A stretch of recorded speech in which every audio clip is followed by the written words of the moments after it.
మీ గులాబీ మొక్కల్లో ఆకులు మాత్రమే వస్తున్నాయా? పూలు మాత్రం కనిపించడం లేదా? ఒక్క దోసకాయ, కొంచెం ఆవపిండి ఇవి కలిపితే మీ గులాబీ మొక్క వందల కొద్ది పూలతో కళకళలాడుతుందని చెప్తే నమ్ముతారా? కానీ చాలామంది చేసే ఒక చిన్న తప్పు వల్ల ఈ ఫెర్టిలైజర్ ఉపయోగం లేకుండా పోతుంది. ఆ తప్పు ఏంటో ఈ వీడియో చివరిలో చెప్తాను, కాబట్టి చివరి వరకు తప్పకుండా చూడండి. హాయ్ అండి, వెల్కమ్ టు మై ఛానల్. అందరికీ నమస్తే. అయితే ఈరోజు మనం ఇంట్లోనే తయారు చేసుకునే దోసకాయ ఆవపిండితో అద్భుతమైన ఆర్గానిక్ ఫెర్టిలైజర్ ఎలా తయారు చేయాలో, ఎప్పుడు వేయాలో, ఎంత మోతాదులో వేయాలో తెలుసుకుందాం. మొక్కను ప్రేమిస్తే పువ్వు నవ్వుతుంది, ప్రేమతో పెంచితే తోట పరిమళిస్తుంది. అయితే మరి ఎందుకు దోసకాయ, అసలు దోసకాయలో ఏముంటుంది అనే విషయాలు గినంగా చెప్తా. దోసకాయలో తేమ ఉంటుంది, పొటాషియం ఉంటుంది, సూక్ష్మ పోషకాలు ఉంటాయి. ఇవి మొక్కను తాజాదనం ఇవ్వడంలో సహాయపడతాయి అన్నమాట.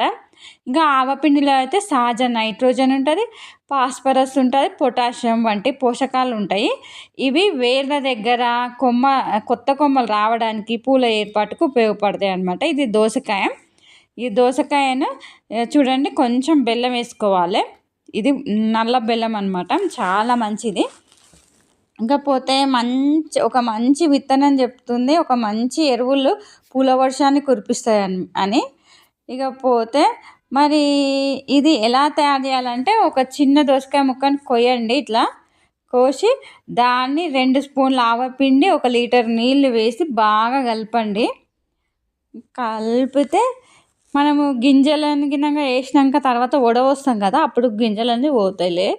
ఇక తర్వాత వడకట్టి మరో లీటర్ నీళ్ళు కలిపి మొక్కకు ఇవ్వాలి. 24 గంటలు మూత పెట్టాలి. ఇక ఆవపిండి 1 స్పూన్ వేస్తున్నా.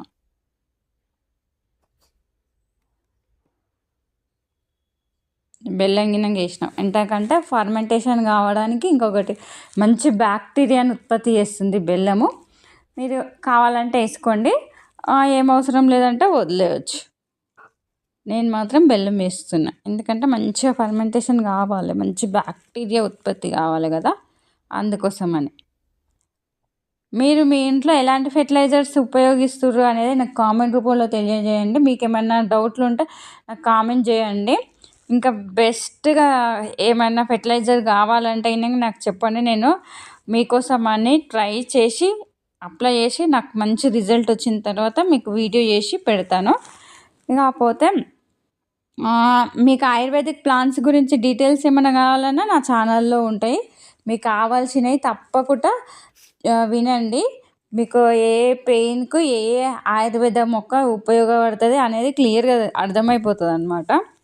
ఇక అయిపోయింది. ఇది 24 కదా కానీ 48 అవర్స్ ఉంచుకున్నా, ఎందుకంటే మంచి ఫర్మెంటేషన్ కావాలి అనే ఉద్దేశంతో. ఒకసారి షేక్ చేస్తే ఆల్రెడీ మధ్యలో కలిపినుంటే ఇంకో ఏ రకంగా అయిందనేది చూడండి.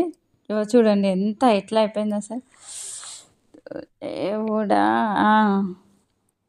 ఇగో వడగట్టేసుకుంటా. మీకు కావాలంటే ఇవి మెత్తగా విసుకోవచ్చు. నేను నెక్స్ట్ ఏం చేస్తా అంటే అది వర్మి కంపోస్ట్లో కలుపుదామని చెప్పేసి చేయట్లేదు.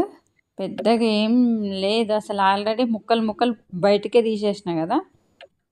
ఏంటంటే కొంచెం లైట్గా గింజల కోసం అని ఈ తాపత్రయం. ఇంత వచ్చిందండి లిక్విడ్. నేను నీళ్ళు అంటే 1:10 రేషియోలో తీసుకోండి, ఎందుకంటే ఎంత వాటర్ కంటెంట్ ఎక్కువ ఉంటేనే బెస్ట్ అనమాట. ఇలా మొక్కలకు వేసుకుంటూ ఉండాలన్నమాట. వేస్తే మీ మొక్కల్లో మంచి గ్రోతింగ్ ఉంటుంది. ఇకపోతే అయితే ఇక ఏమవుతుందంటే 15 రోజులకు ఒకసారి మాత్రమే వేయండి. మట్టికి మాత్రమే పోయాలి, ఆకులపై నేరుగా పోయకండి. ఉదయం లేదా సాయంత్రం వేయడం మంచిది. ఎక్కువగా వేస్తే మొక్కకు ఒత్తిడి రావచ్చు. అతి అన్నది అమృతాన్నైనా విషం చేస్తుంది. ఇక నేను కాకరకాయ చెట్టు పెట్టిన, ఎంత బాగా అయింది చూడండి. ఇక రోజుకు కనీసం 6 గంటల సూర్యరశ్మి అవసరము. ఎండిపోయిన పూలను వెంటనే తీసేయండి. మట్టి నీరు నిల్వ కాకుండా చూడండి. ఇక నెలకు ఒక్కసారి కంపోస్ట్ ఇవ్వండి. పురుగులు కనిపిస్తే వెంటనే నివారణ చేయండి. పువ్వు అందము ఎరువులో కాదు, సరైన సంరక్షణలో ఉంటుంది. ఇది మాత్రం గుర్తుపెట్టుకోండి. ఇప్పుడు మీకు ఒక సీక్రెట్ చెప్తాను. ఎంత మంచి ఎరువు వేసినా గులాబీ మొక్కకు తప్పు లోతులో నాటితే లేదా తప్పు కుండలో పెంచితే పూలు ఆశించినంత రావన్నమాట. ఈ రహస్యాన్ని నేను నా వచ్చే వీడియోలో పూర్తిగా చూపిస్తా. అసలు మీకేమైనా ఇట్లాంటిది ఏమైనా కావాలంటే నాకు కామెంట్ రూపంలో తెలియజేయండి. మీరు ఎన్ని కామెంట్లు వస్తే ఈ విషయం కావాలి అని నేను అంత స్పీడ్గా ఆ విషయము అంటే ఆ వీడియో చేసి పెట్టడానికి ట్రై చేస్తాను అనమాట. మీరు తప్పకుండా నాకు కామెంట్ చేయండి. అయితే ఈ వీడియో మీకు ఎలా అనిపించింది? ఈ ఫెర్టిలైజర్ ఒకసారి మీరు మీ ఇంట్లో ట్రై చేయండి. రిజల్ట్ ఎలా వచ్చిందో నాకు కామెంట్ రూపంలో తెలియజేయండి. ఇకపోతే మీకేమైనా డీటెయిల్స్ కావాలన్నా కానీ, ఏ మొక్క గురించిన డీటెయిల్స్ కావాలన్నా కానీ నాకు కామెంట్లో తెలియజేయండి. ఇకపోతే మీ ఇంట్లో ఏ మొక్కలు ఉన్నాయి, గులాబీ మొక్కలు ఉన్నాయా అనేది నాకు కామెంట్ రూపంలో తెలియజేయండి. చూడండి, ఇట్లాంటి ఫెర్టిలైజర్స్ ఇస్తూ ఉంటాయి మొక్కల్లో ఎంత బాగా పూలు వస్తాయి చూడండి. ఇది ఒక గులాబీ చెట్టుకనే కాదు, మందారము, గులాబీ, నందివర్ధనము, పారిజాతము ఈ మొక్కలన్నిటికీ ఉపయోగించవచ్చు. మంచి ఫెర్టిలైజర్, అసలు చాలా మంచి ఫెర్టిలైజర్ అనమాట. వందల కొద్ది పూలు వస్తాయి అన్నమాట. ఇక ఆవపిండి కదా, ఆవపిండికి మంచి పూలను ఇచ్చే స్వభావం ఉంటుంది అన్నమాట. మంచి ఫర్మెంటేషన్ చేసి ఇస్తే మంచిగా పూలు పూస్తాయి ఆవపిండి. అంత శక్తివంతమైనది మొక్కలకు. ఇకపోతే ఈ వీడియో మీకు ఉపయోగపడింది అనుకో, ఒక లైక్ చేయండి. మీ గులాబీ మొక్కకు ఏ సమస్య ఉందో నా కామెంట్ రూపంలో తెలియజేయండి. మీ సందేహాలపై ప్రత్యేక వీడియో చేస్తాను నేను. వచ్చే వీడియోలో గులాబీ మొక్కని ఎలా నాటాలి, ఎంత మట్టి వేయాలి, ఏ మట్టి బెస్ట్, ఏ కుండలో వేస్తే ఎక్కువ పూలు వస్తాయి, గులాబీ మొక్కల్లో వచ్చే అన్ని సమస్యలు, ఆకు పురుగు, మొగ్గలు రాలిపోవడం, పురుగులు, ఫంగస్ పూర్తి సమాచారము నేను ఇంకా నెక్స్ట్ వీడియోలు చేసి పెడతాను. ఇకపోతే ఈ వీడియో మిస్ అయితే మాత్రం మీ గులాబీ జీవితంలో వచ్చే పెద్ద మార్పు మిస్ అయినట్టే.